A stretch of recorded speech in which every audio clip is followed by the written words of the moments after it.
Welcome back to the show. I'm your host, Ankur Patel. And today I have Dr. Shivaji Dasgupta, who was the chief data officer at many different bank and insurance companies, including UniCredit and Deutsche. Welcome to the show. Thanks, Ankur. Thanks for having me. Pleasure to have you. So quick question right off the bat. How did you get to what you're doing today? I think that origin story for a lot of our viewers is very helpful because they are trying to navigate their careers as well. And I think you have a really compelling career. So I'm just very curious how you got to the juncture you're at today. Thanks. I think it was a natural progression from where I started from. So I have a background in physics where I did my PhD. And during my PhD, I was kind of coding for a lot of work. And right at that time, I started getting into data analysis and data analytics already because a lot of experimental work which I was doing was about collecting the data and kind of seeing the patterns. Thereafter, mixing it with consulting, being at McKinsey and having gone through management consulting, as well as the digital strategy part of it, just brought in the two threads together. And over the past 10 years, 11 years now, having left McKinsey, I've been interacting with all the senior managers on what is the next transformational ingredient. And data obviously is, in my opinion, one of the most important, if not the most important. And that's how I have been involved in these topics. At McKinsey, when I was supporting the clients on digital transformation, at that time it was called like process improvements. Already there, we were seeing a lot of work on business intelligence, which has now progressed into becoming analytics and advanced analytics. I think that makes a lot of sense here. You mentioned the term big data, and I almost feel like it's a throwback, it's a retro kind of concept. Big data was all the hype a couple of years ago, and it still is very monumental, very, very important, but you just don't quite hear it as much these days in the world of Gen AI. So I'm very curious, what do you look at as big data, right? So maybe if you could just even define that for this audience, I think it would be helpful. And then maybe a follow-up question here is, how is big data being used or shaped in organizations today? Yeah. So I think the concept of big data as it was, let's say 10 years ago, 12 years ago, does not really resonate anymore because of the technology which is already available and which can help you navigate data without actually making it big data. So when I started, and I'll talk a little bit from my experience, and I think everybody has their different experiences with the technology and big data. When I started, big data was all about these 5 V's of velocity and volume and so on. And we were using Hadoop as the technology to bring all of it. There was hardly any talk of cloud, and it was mostly on premises. And that's why the initial years, whether at the venture capital I worked at or insurance, it was all on premises implementation of the big data. In the last 4 to 5 years, I think the movement has traveled much more towards federated data and much more on cloud-based or cloud analytics. And that in itself means that you are not bringing all the data in a single platform, but you may have platforms for particular usage and thereby other technological advances like ontology of the data, taxonomy of the data, those have become much more predominant in implementation rather than just the concept of big data. For me, big data is much more of a theoretical construct. You can put it in the current context, but today I would rather look at it much more as a data connectivity and a data flow topic and data accessibility to do analytics. Yeah, it's been very interesting to see that shift where data was on-prem, had to be stored and commingled together for use. And then there's been this move to cloud, right? And I think that data still matters quite a bit. I mean, of course, like when you look at Gen AI, the world of Gen AI foundation models, there's been so much effort and time spent on curating the right data and a Right. lot of right data, right? And then having for example, RLHF, so providing feedback to improve the way the foundation models are trained. But now a Right. lot of that burden is put on the OpenAIs and Anthropics and the Metas of the world to do. And then organizations that are making data decisions, maybe through predictive AI, they certainly need really quality data, but Right. it's much more about what's the subset of data from your large data pool that you should bring to a model. And the models are very good with less data. It's almost like the models have become more and more efficient at working with less data to Absolutely. get to the same amount of outcomes. And so I think you're right. It's connectivity. It's like all these other things that are revolving around data. It's not just amassing massive Yeah. amounts of data to begin with. And if I can just add on that, I mean, it's all terminologies that we're talking about, but I think the fact that taxonomy of the data or the usability of the data, another term that you will hear a lot is around the data cataloging. That is becoming much more important than it was, because if you look at any industry, any big industry, especially the financial industry, we always struggle to bring the right sets of data together for making financial reports for our regulators, but also for downstream use and consumption. And in big data, this was something theoretically, let's say, in the last years, where this would be done centrally, where we would try to kind of bring all the data together and then clean up and put all the standards on it together. What we have realized over the last years is the time, effort, and resources that is required to do that at a central big data location does not pay off. The returns are not there. And that's the reason where the data flow and the pipeline becomes so much important, that all the data flowing in through this, whether it's in the data mesh paradigm, which is coming in new, or the data fabric, which is even the further movement of data mesh into the cloud, let's say, the source data quality is becoming much more important. And as you were talking about, the data cataloging or even the data nomenclatures become so important, so that any user downstream can match it and does not need to have the big data source for it. Yeah. No, I think that makes sense. I mean, it's funny. It's like over time we've used so many analogies, like data lakes and getting all the data in one spot, right? And I think it was just a matter of like how do you pipe all of that data into one place, like one central store of some sort. And then once we did that, I think the challenge became, okay, well, great, you have all this data, but you actually need to figure out what data you need to solve a particular problem. And then it came down to how do you get that specific data? How do you make sure Yeah, it's clean and well curated? And that's the big challenge. So I think that's where you're getting to with the connectivity. It's like, how do you kind of exactly. manage and govern that data? I mean, we run into this problem all the time.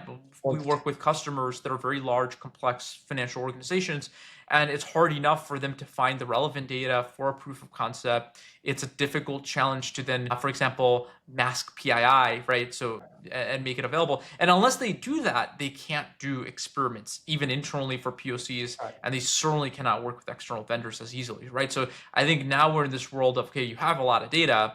How do you get to the right data and curate it for the different use cases you want to go and solve? Absolutely. And Ankur, you hit 2 points, which I just want to double click on. One of them is the data accessibility. Even if you have the data flows and data pipelines known, which in itself is a very big plus, right? It's not a given in most organization, financial organization, whether it's insurances or it's the banking.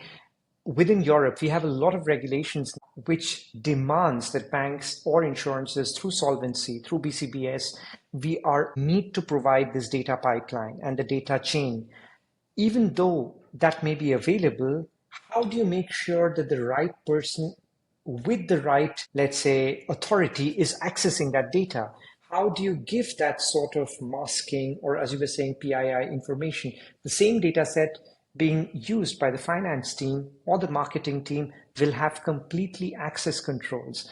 Those are things that we need to come up with, and those are the challenges that need to be solved. The second thing, which also you mentioned, is around environments for experimentation, sandboxing. And that is another area where we really need to think, how do you take these experimental AI models or even analytics models into production? And having that scalability or production ability is one of the things for models, but also for data that we need to be prepared for. So I think those are the kind of challenges: pipeline, data taxonomy, scalability of models, and also accessibility that we need to kind of circle in on. In terms of the tooling and the software that's available, are there emerging leaders in that space? I mean, you mentioned Hadoop, there's obviously Spark and Databricks. Snowflake obviously has been a huge name that Yeah, has emerged over the years. There are all the yeah. services from all the hyperscalers, MongoDB, it's, based in New York. That's a huge New York City name as well. I'm curious, are there emerging leaders? Are there best practices that you can speak to? Because I think this problem from the outside looking in feels ginormous. Like it's just like there's so much there, so many decisions you have to make. And it's very Right. unclear what are the better decisions out there. I was talking to somebody, I think just about yesterday, and we were looking at this one of these landscape maps that you have, no, for all these tools and everything. And it was just amazing to see the same landscape evolving over the last 3 years, and the number of tools which have come up, and also the segments which have come up, not just the tooling, but also the amount of segmentation that has happened. All the names that you mentioned, I think they have a right to play. So it depends on which problem you're trying to solve. If there is static data, if there is data for operational usage, or is it data for transactional usage, which again becomes a very important banking issue? So whether it's for transactional, I think the tooling will be very, very different. So apart from all the names that you mentioned, I think obviously the hyperscalers bring their own data landscape. And from what I am seeing in my experience in the last years, most industries, banking, insurance, we are, it's like a pendulum. On one hand, you do not want to get stuck with a single provider, a cloud provider providing the entire zoo of the tools. On the other hand, if you are going in the direction of multiple tools, which will give you the flexibility, you also need the skills within your company, in the bank, in the insurance, to build out and actually be able to work. So I think it depends on the use cases and the entire pipeline that you need to look at. But let's say for data storage, more or less the consensus is the cloud native tools so that we can actually build out on them. But when it comes to data engines, how you are processing them, depending on whether it is a very regulatory use case, tooling may change from SAP, Teradata, or any of these kind of very niche tooling, or if you're going to the more analytical use cases or transactional use cases, you may also end up seeing a lot of Palantir. And obviously there is the mix of the use cases, which you can also do with Databricks. So I think there is a lot of it. On data accessibility, I have seen is the more we go towards the data mesh or those kind of environments, there are some amazing tools like Dremio for the data marketplace, which allows the data user to get the data from the different users and the different sources if they are already checked for their quality. So depending on which problem are you trying to solve, there are so many different use, not like a few years ago where you would have a one tool solving all the issues.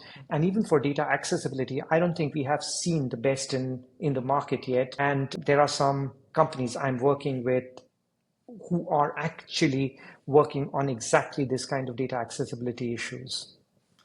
It's interesting because I think accessibility is really pivotal, and not just for data, but even the application layer. So I'll just give you an example. We work on a lot of workflows like loan origination, where the ingestion of documents is straightforward because it's something that our customer manages through a web app. And typically, what you would do is, we come in, Multimodal would come in and do what a loan officer does, classifying documents, pulling information out, making Right. decisions. And so you have this beautiful JSON payload ready to go. What is the connectivity of that API response, which is just a JSON object? How do you plug that into the loan origination system? Right. And sometimes that connectivity is there, it's API first, and you could build it.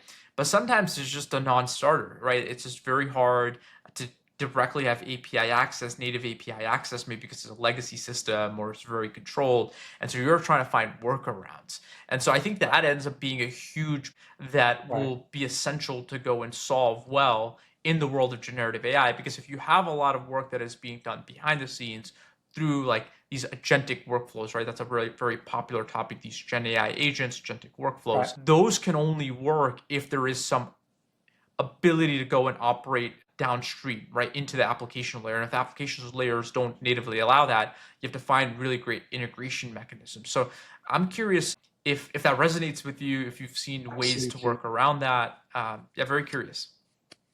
If I can just take a step back, I think when one of the experiences that I had at previous banks, the producer of the data to the consumer, that pipeline has always been a problem. And what do I mean by that?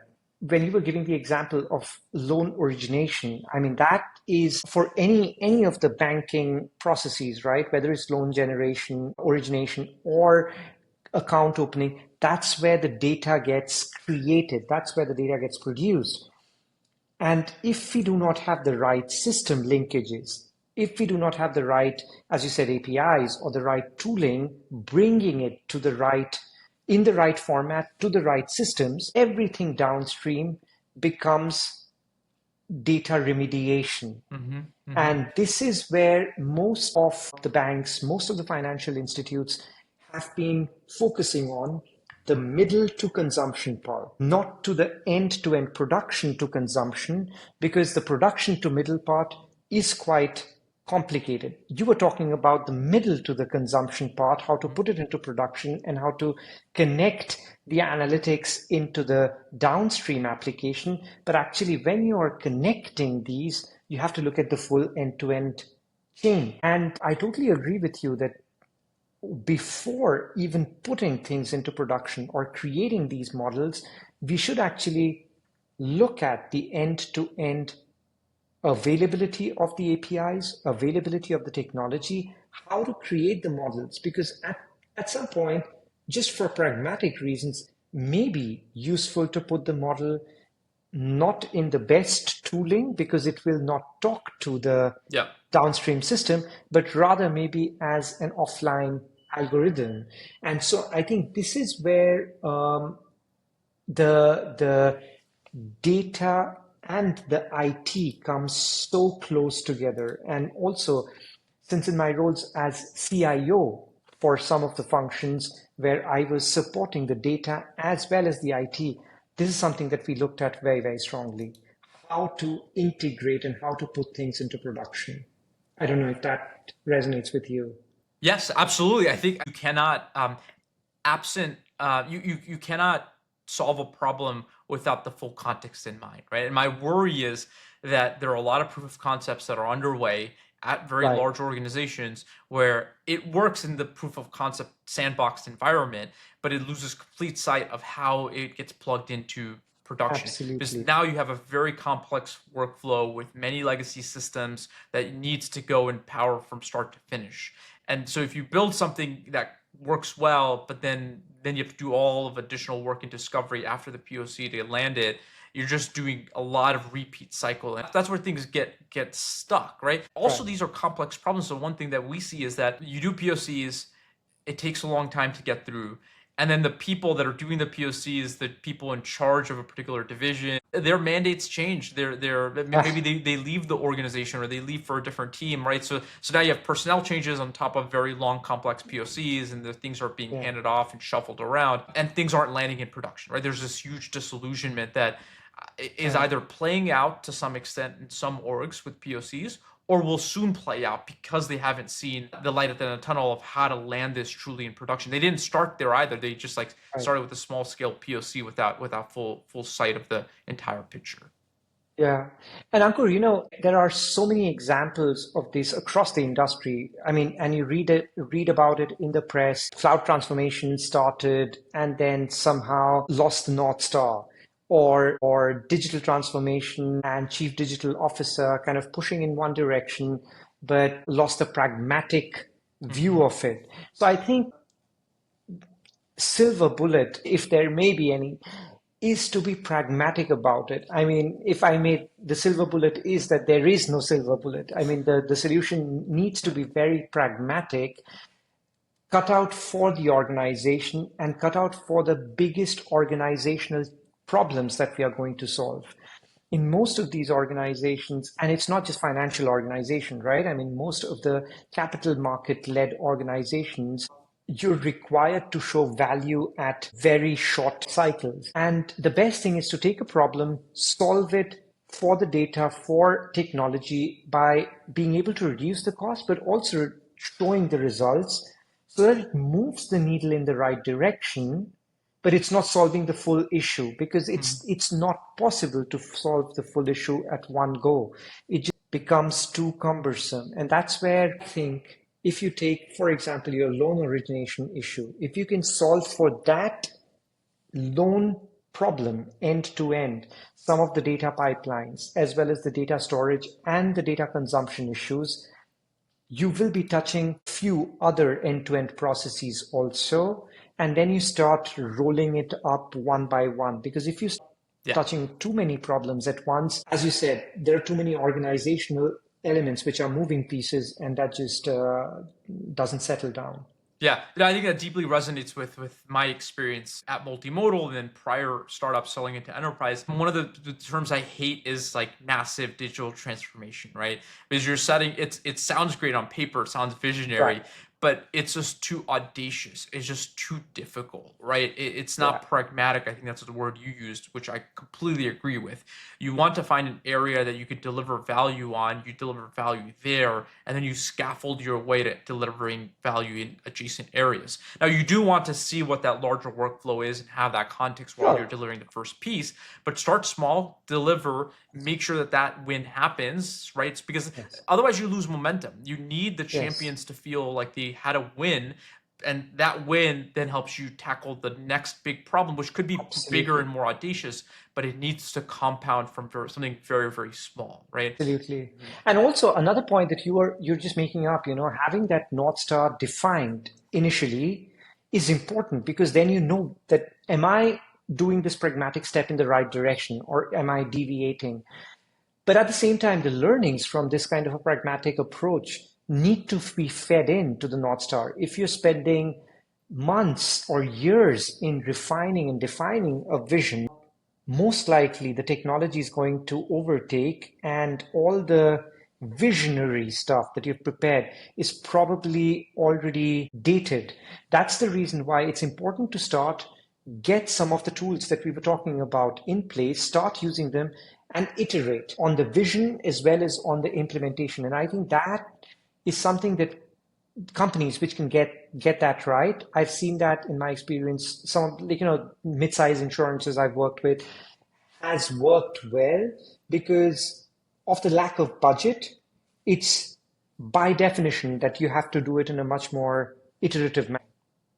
So as obviously as the chief data officer and managing the different IT divisions, what's a right way to think about composing a team to solve this? Because it feels like it's not one type of hat. You need multiple hats to come together, almost a committee approach early on. But I'm curious who's part of that committee, who drives, and who's in the rear back seat. Like, how does that all work? I think the first thing is to not have a committee. Financial institutions, we end up being very good at creating these kind of, rigid committees. But jokes apart, I think whatever you call it, it's important to be multidisciplinary and really multidisciplinary, having people from product, having people from operations, having people control functions like risk, compliance to see that the solution is going in the right direction, involving the data protection right from the beginning.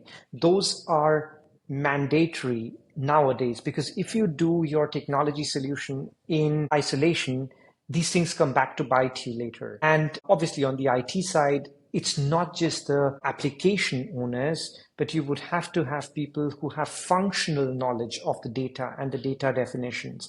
How is the data modeled? How is the data pipelines defined? What I'm noticing over the years is the definition between the data architecture in the sense of the end-to-end data pipeline and that of the enterprise architecture is kind of swimming now. I mean, that boundary is shifting. A lot of the topics which were previously part of enterprise or technical architecture tools need to be resolved with the data pipelines or the data definition in place. And that's the reason why having all these actors on the table at the same time, maybe even some people wearing multiple hats, but it's very necessary to get the definition going.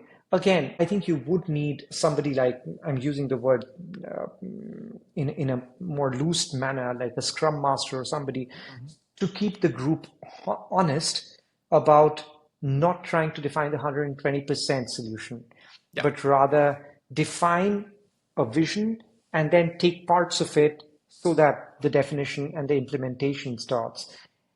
But it's also important that when the implementation starts, not to aim for, again, a full-blown correct solution, but rather, again, trying to see how much can be already integrated with the operation.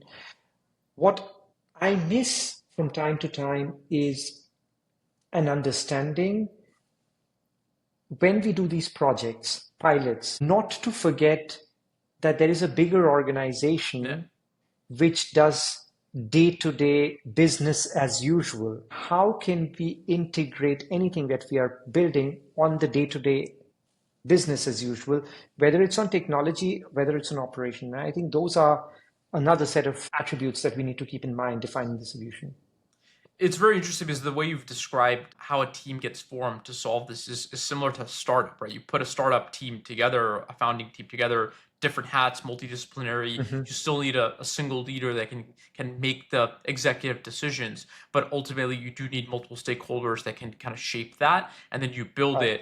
And at the same time, you need to figure out how that fits into the larger org that you're selling into, right? Because they need to be able to use it. And they're not thinking so much from the technology perspective and how beautiful it is and whatnot. It needs to make their jobs better somehow. And if you don't have that clarity, you don't know how it integrates well, it's not disruptive to them, it's not forcing them to relearn something. Like, these are really important considerations that you need to have, and they need to help inform and influence the build that you make. Where are large organizations like the ones that you've worked at or know of, where are they doing a good job with some of this versus a poor job, just generally in terms of how they go about building teams and solving problems?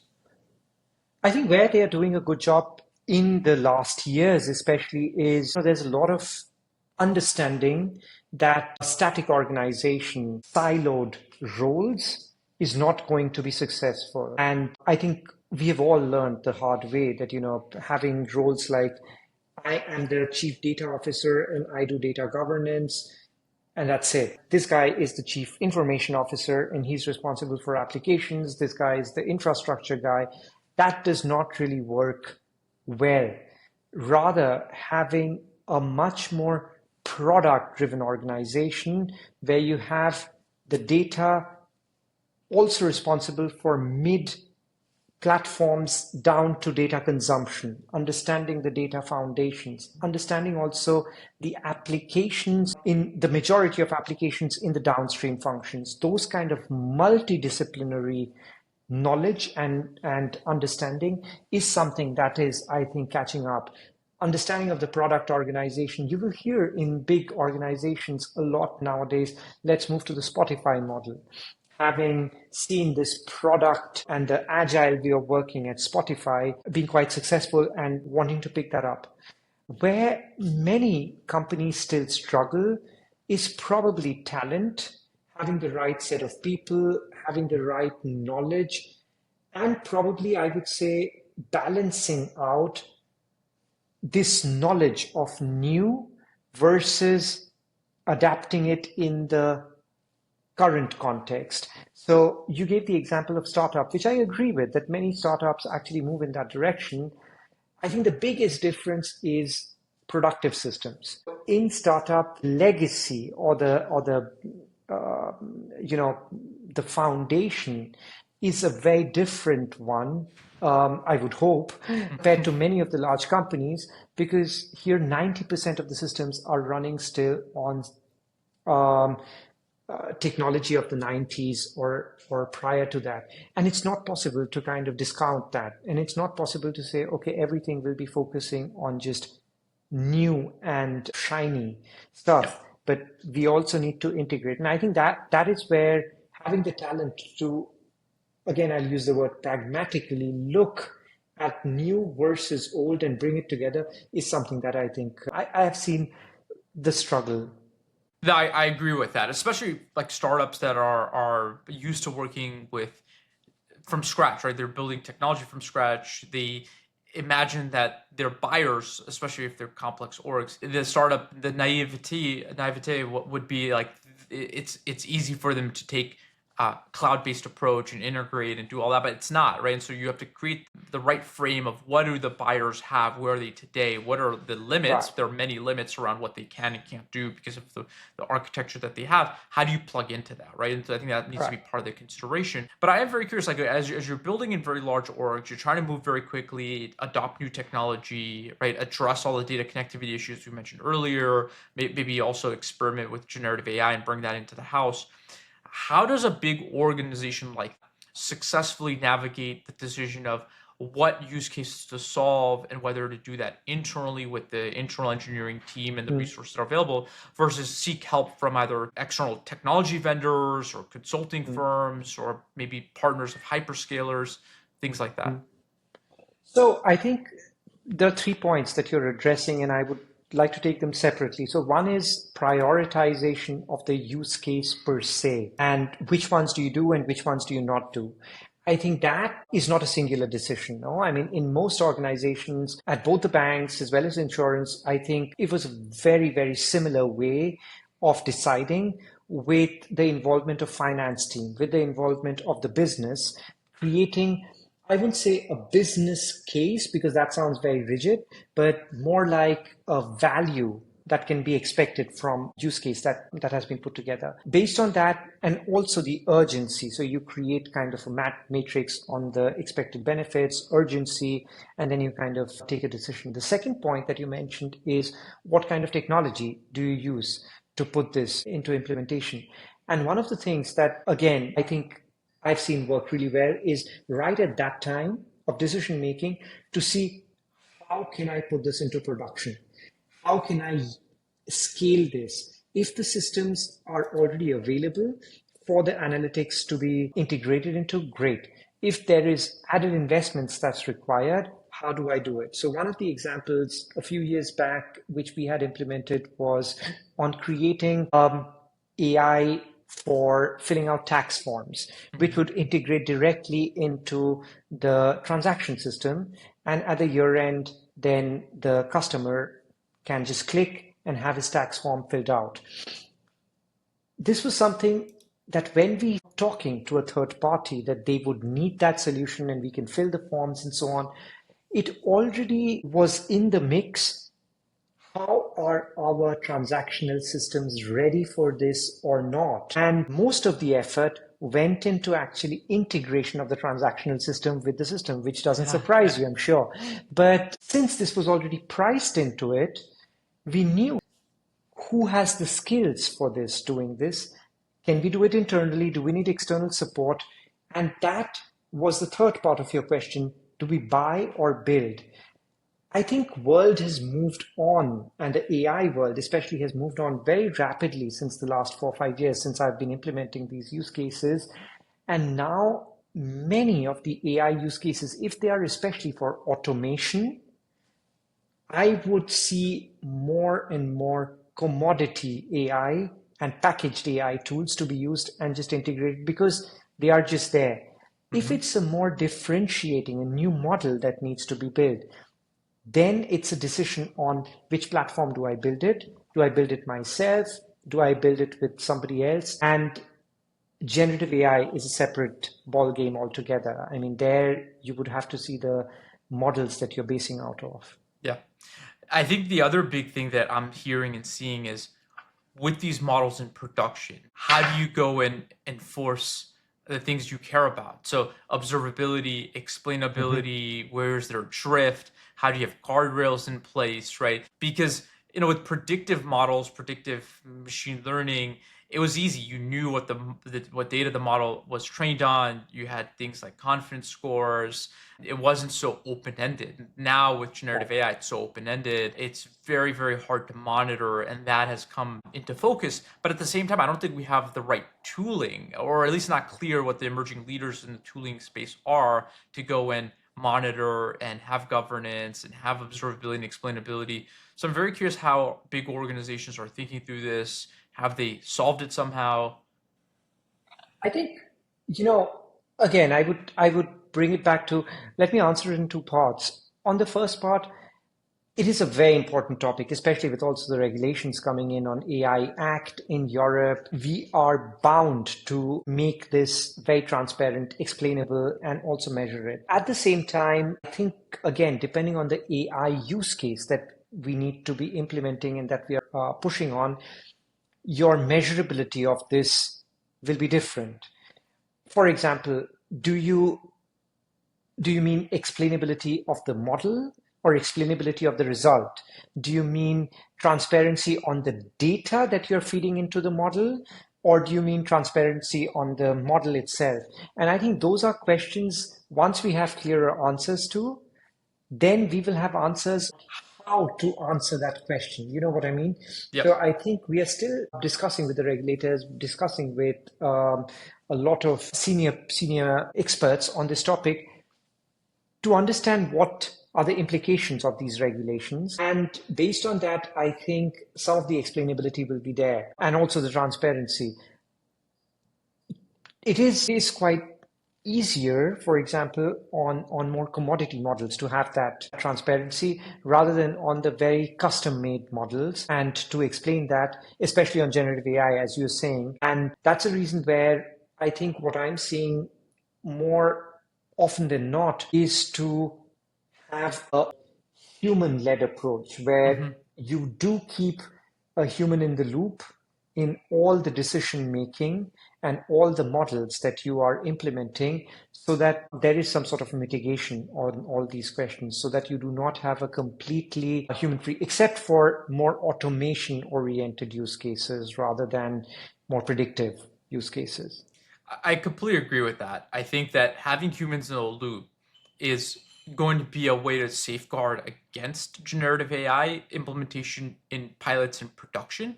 It allows you to build trust at a department level, at an organizational level around this newer technology. It's a much more guarded approach and it's additive immediately, right? So when we work on workflows for customers, we already enable their team to move more quickly because Right. more of the work is being done through the model layer. So the models have outputs. Um, a lot of times there's still human review involved throughout the process. So it's assisting them to move more quickly, but that itself is very valuable, right? And a future Right. state is that you could start skipping certain stages and certain steps, maybe still have the final review done by people. The agency remains with them because there's a lot of fiduciary responsibility associated with this, right? But at the same time, you can assist and then eventually automate parts of it as there's more trust that's built up. And over Absolutely. time, I think there's better tooling to also monitor and manage and have guardrails. So you allow more time for the tooling to catch up as well. Because right now, I think the models have gotten really great. I think the use cases are quite large and vast. But I think the production software to manage and maintain and monitor generative AI isn't quite there yet, right? I think a lot of companies are having to kind of build tooling internally, like in-house, to solve it. And so I think we have to wait for that space to become more mature. And Ankur, just out of interest, I mean, I agree on all the points, but also, I mean, what are you seeing in the market when you're talking to other actors? Do they have the skills to even monitor this? I mean, we are talking about this monitoring, we are talking about this transparency. I see two challenges, and I think would be interesting to also see what you are seeing on the other side of the Atlantic, because one is how do you define measurability? What are the right Mhm. KPIs for measurability, whether it's on transparency, whether it's on explainability? And the other one is, do we have the talent to do that? Do we have the right skills for the people? Can we use the same frameworks that we were using before and the same knowledge? How do you see that evolving? I wish more companies and more teams were thinking more deeply about this. I think that where they start is that they start with the proof of concept without a lot of clarity on the considerations in production. Mm. So they don't get to the point of like, okay, well, what does this look like in production? How do we provide the human operators clarity on how a decision was made, or what context was used to answer a particular question for RAG Right. applications, for example. They don't think through, okay, well, how do we have a feedback mechanism to improve the performance over time? How do we create Right. guardrails so that the user has the appropriate access level to get information from a generative AI application? I think there needs to be much deeper thought around that, and I haven't seen Right. that quite yet. And part of it is that I think a lot of companies are still in this proof of concept land. They're trying to build organizational knowledge on this technology, how it works, what it's capable of doing and not capable of doing. And that's okay, because I think you do need to Mm. start somewhere. But as you get further along, particularly as you're getting into pilots and production, and we do this with customers, we're defining for them typically how we think the monitoring should happen, and then we make that part of our product. So Interesting. we bring that out of the box because we realize like these things will be absolutely critical for your Exactly. teams to have trust in the automation that we do. And we create proper guardrails, right? Things like confidence scores, which are not native to LLMs, having them as part of the mix, having the ability to trace how a particular result was derived from the generative model. So maybe the model can't explain, but can at least give you a context to use to get to a particular decision or particular Right. output. And so it allows more human operators to follow and trace the line of thought. And that's essential for building trust, right? And that's what Right. we introduce as part of our application layer. I think that's what makes us a bit more special right now, which is like, Exactly. it's the application layer that we're building on top that no one's really thinking deeply enough about. But since we've done this work many times over with many customers, we've been forced to think deeply about this, and we're borrowing what's worked well in the predictive AI world. So like traditional machine learning, Mm-hmm. now we're trying to adopt that same paradigm and In the overlay gen. that on generative AI. I think that makes a lot of sense. And that's what excited me about multimodal, because I think that also helps most of the big organizations to skip a couple of generations, to instead of building bits by bits this experience that you're talking about with the pilots, and also understanding which skills do they need. This way, with multimodal, you can actually get many of these features in a box and actually have a much more generic skill, let's say, to scale AI and scale generative AI rather than having experts on each step of the implementation. Yeah, that's exactly right. I mean, because we see very large, complex organizations, they might have dozen or 2 dozen teams working on different Gen AI applications, and to hope and wish that each of those teams is able to build the right application layer on top of LLMs for production use is asking too much. It's also forcing each team to reinvent a very deep software company, right? And so you're just Right. like the onus is too high. You're rebuilding the same thing over and over again.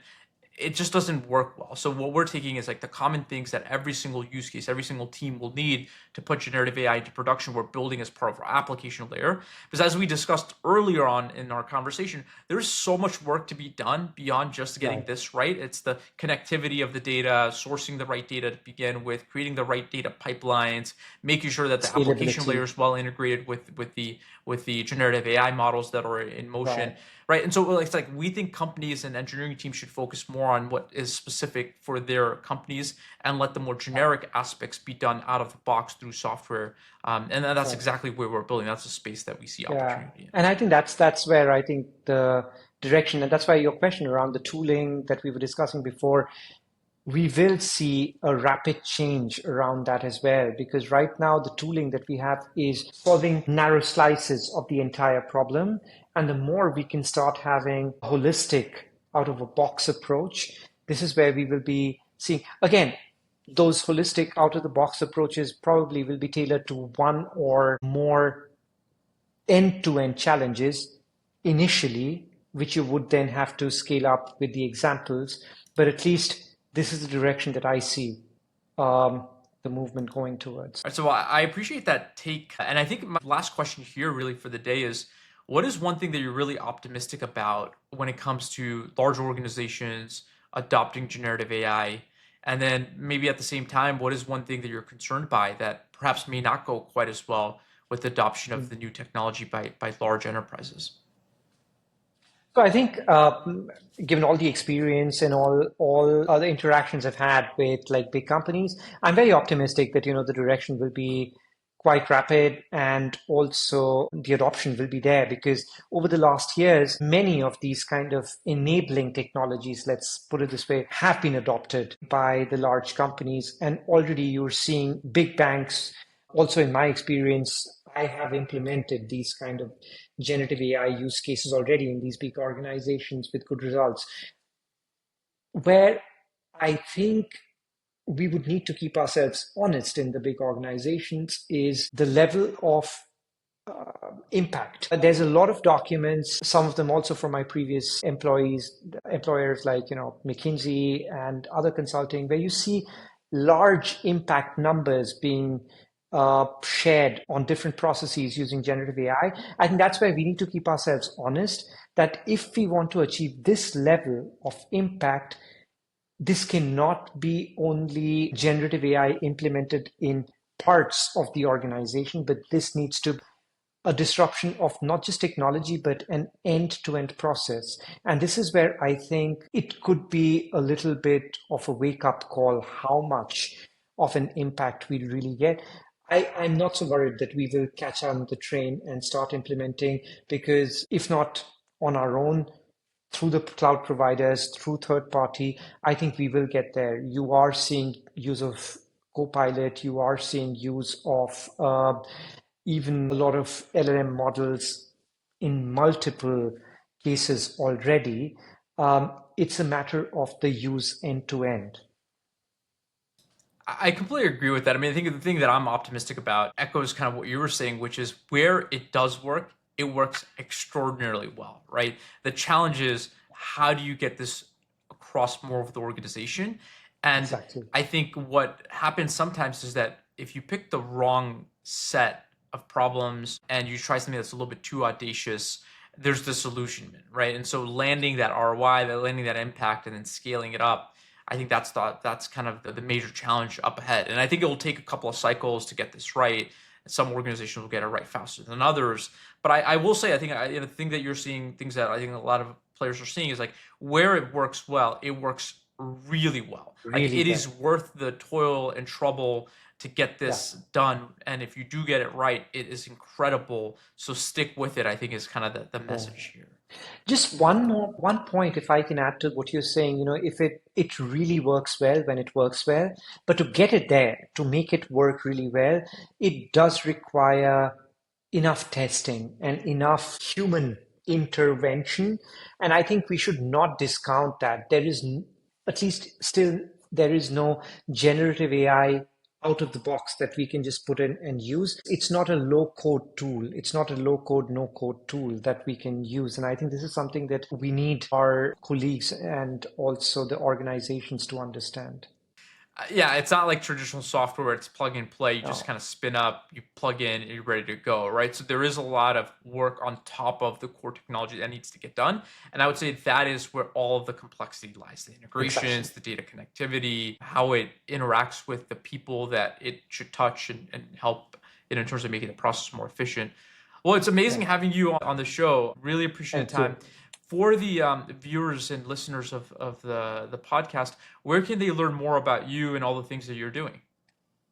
On LinkedIn, I'm quite present and also interacting with many other companies through LinkedIn. They are more than happy to reach out to me directly. So happy to be here and happy to have the discussion with you, Ankur, and with Multimodal.